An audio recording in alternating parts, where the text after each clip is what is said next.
بسم اللہ الرحمن الرحیم۔ مہمان کا رزق کا ایک سچا واقعہ بیان کیا جاتا ہے کہ کسی گاؤں میں ایک صاحب کا اپنی بیوی سے جھگڑا ہو گیا۔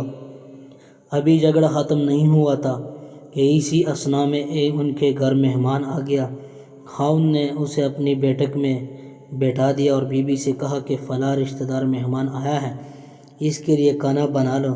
وہ غصے میں تھی، کہنے لگی نہ تمہارے لیے کھانا ہے اور نہ تمہارے مہمان کے لیے۔ وہ بڑا پریشان ہوا کہ لڑائی تو ہماری اپنی ہے، اگر رشتہ دار کو اس بات کا پتہ چل گیا تو خواہ مخواہ خاندان میں بات ہوگی اور خواری الگ سے ہوگی۔ لہذا خاموشی سے آ کر مہمان کے پاس چپ چاپ بیٹھ گیا۔ اتنے میں اسے خیال آ گیا کہ چلو بیوی اگر روٹی نہیں پکاتی تو سامنے والے ہماری ہمسائے بہت اچھے لوگ ہیں، میں انہیں ایک مہمان کا کھانا پکانے کے لیے کہہ دیتا ہوں۔ چنانچہ ان کے پاس گیا اور کہنے لگا کہ بیوی کی طبیعت آج کچھ خراب ہے، لہذا اب ہمارے مہمان کے لیے کھانا کا انتظام کر دے۔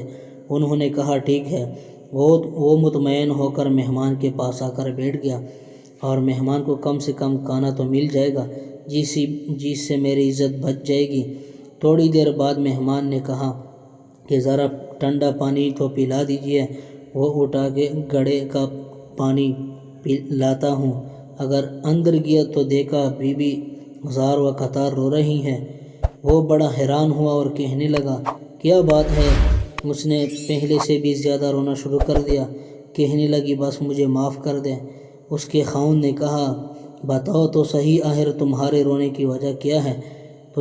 تم ایسی کیوں رو رہی ہو؟ بیوی نے کہا پہلے مجھے معاف کر دیں، پھر میں آپ کو اپنی بات سناؤں گی۔ خیر، اس نے کہہ دیا کہ جو لڑائی جھگڑا ہوا ہے وہ میں نے دل سے نکال دیا ہے، تمہیں معاف کر دیا ہے۔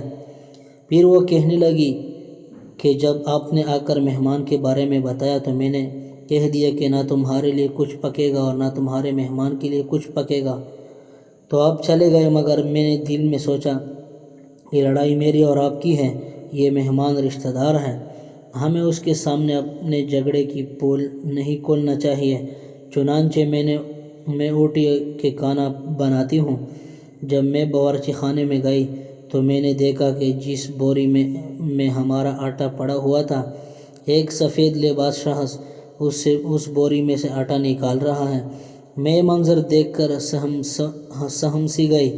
وہ مجھے کہنے لگے اے خاتون، پریشان نہ ہو، یہ تمہارا مہمان کا حصہ تھا جو تمہارے آٹے میں شامل تھا۔ اب چونکہ یہ ہمسائے کے گھر میں پکانا ہے، اس لیے وہی آٹا لینے کے لیے میں یہاں آیا ہوں۔ اس واقعے سے ثابت ہوتا ہے کہ مہمان بعد میں آتا ہے جبکہ اللہ تعالیٰ اس کا رزق پہلے بھیج دیتا ہے۔